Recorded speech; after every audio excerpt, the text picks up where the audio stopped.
Okay, I am short the stock right now. Turns out everything kind of turned into support turned into resistance and vice versa here. I can't really think right now. I gotta trade here.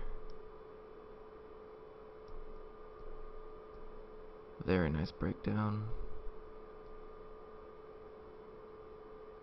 Still moving here. Holy cow.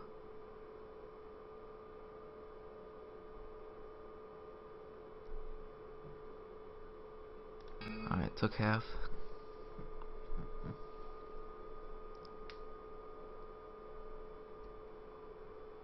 Got a huge seller up here at 47. If that breaks, I'm taking another half. If he's still there.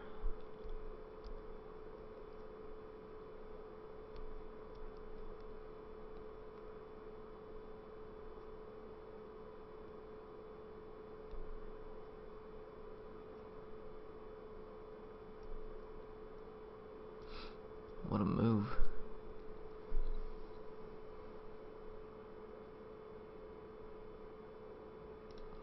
Oh, well, I saw a clip 48 up here, and he wasn't there anymore, so clicked the button, but as soon as I clicked it, it moved down another couple cents, so I got kind of lucky in that case. For this 125, I believe I'm going to let it run until this 9 is closed, or because I know I had 1354 as a point of resistance, so as soon as it was flashing around this area and it broke underneath that, moved even farther than it already did. So that definitely gave it a good case for it to keep moving. I don't really have much in the way now, so I think I might just let this one ride. See what it does around the 9 still. It might continue trending lower. I know the SPY is still doing the same thing.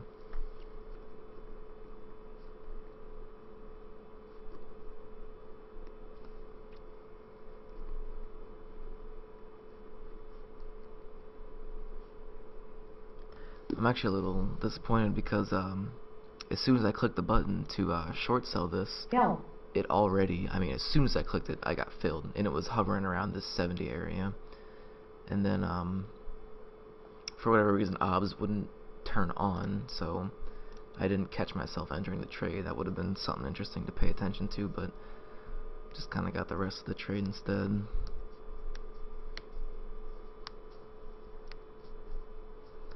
It's amazing how fast, you know, you think it looks really good for a long, and then all of a sudden, the next couple of minutes, all of a sudden you just got to change your bias immediately and say, alright, well, now it looks like a good short. So I definitely caught it at the perfect time.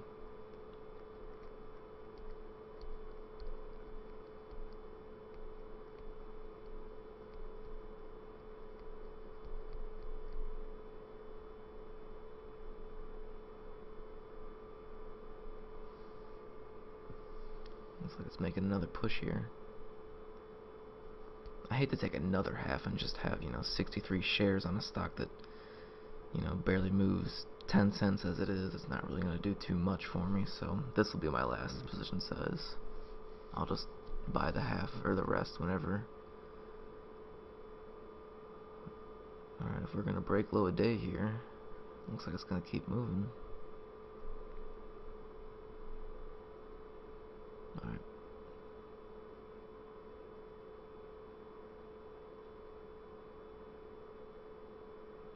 Anything back in the 40s, I'm out.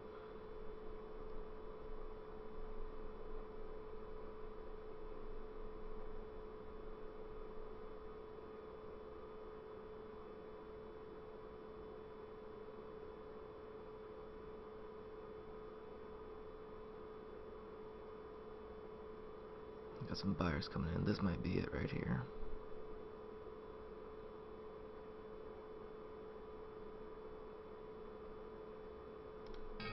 Alright, totally out of trade, plus 115, definitely a good way to start the day. Alright guys, I'm going to be done for the day. I'm happy with my 115, just going to walk away. It is Friday anyway. I would like to leave the week on a positive note for sure. I've been watching this cost for a while here, and it's been really interesting. Because for the longest time here, I don't know, maybe the past 20 minutes or so, it's been making this triangle really. Well, here, I'll do it like this. I was watching it on the ones. It made a really nice symmetrical triangle for a while, you know, sitting right here, and then not this one anymore. You know, I was watching it from about here, and I mean, it did break down underneath it, made a nice little move here, but this 50 mark was a pretty important area, because at this time and this time here, and even over here, there was a huge buyer there, like I think it was like 100 or something sitting there. But I mean, obviously tapped off of that and came back up again, and then, you know, for the longest time it was just kind of making more triangles, and then finally we get down to here. But if you look on the fives, so I mean on the ones it was making a symmetrical triangle, but on the fives here, that wasn't the cleanest, but you kind of get the picture. You can see it's making this falling wedge, and I mean, the fives finally played out of the falling wedge on the fives. You know, the bigger time frame is always the stronger one. I guess you could say the more important one, but it wasn't really telling me that it was a good long on the ones. So what ended up happening is, after it played out long enough, the ones actually turned into a falling wedge as well. So then you kind of got the pattern synchronization between both time frames, and after that finally happened, then it really made the move up. But the only reason I didn't like it enough is because, you know, obviously I'm experiencing this for the first time, but at the same time it's got all these to break through, and you see it bounce off the VWAP pretty hard. And then we had this crazy candle here. I mean, that dropped from what, 88 all the way to 40. So I mean, if I took 100 shares, that's a $40 loss in 20 seconds or so. And now it's still coming back down. So I mean, it's definitely moving all over the place here. I'm not really sure what it's going to end up doing later, but it was just an interesting point to notice that on the fives it's telling you it's a long, but on the ones it's telling you it's a short. And then if you waited long enough and you were patient enough, it eventually played out so that both time frames were telling you the same situation here. But I only took one trade. Took SNCR pretty close to the open here, within 30 minutes of the day. Was making a very nice triangle. Zoom needs to go away. Made a very nice triangle early in the day. And it was a very interesting situation, because I was watching it for the longest time, because you can see the 9 finally caught up with it. Let's zoom in here. The 9 finally caught up with it, so I was thinking, okay, yeah, it looks like a pretty good short. It just needs to kind of bust out of this, and you know, we'll be making a move here, because at the time this triangle looked like this for a while. So I was thinking, alright, yeah, let's take it long.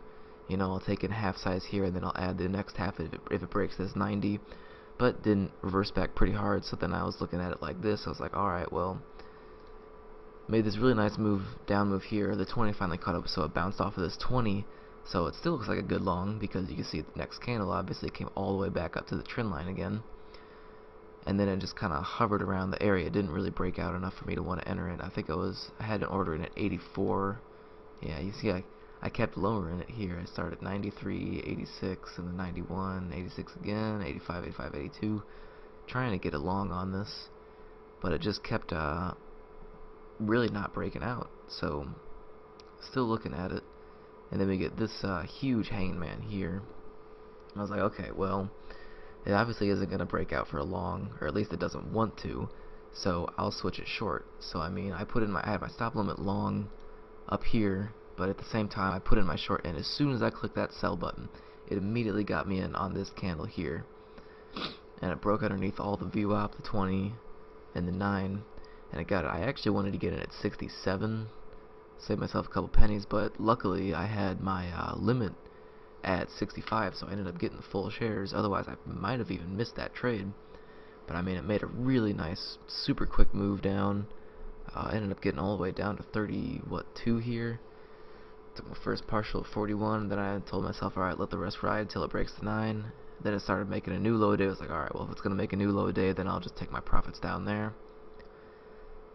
Kind of bounced around a little bit. Ended up getting out totally a $115 trade, so definitely a solid trade there.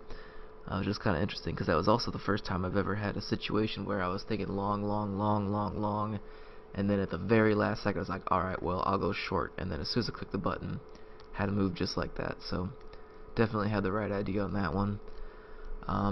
Not gonna make this one my weekly review video. I'm gonna make a separate video, probably do it just right after this, but definitely a solid way to end the week.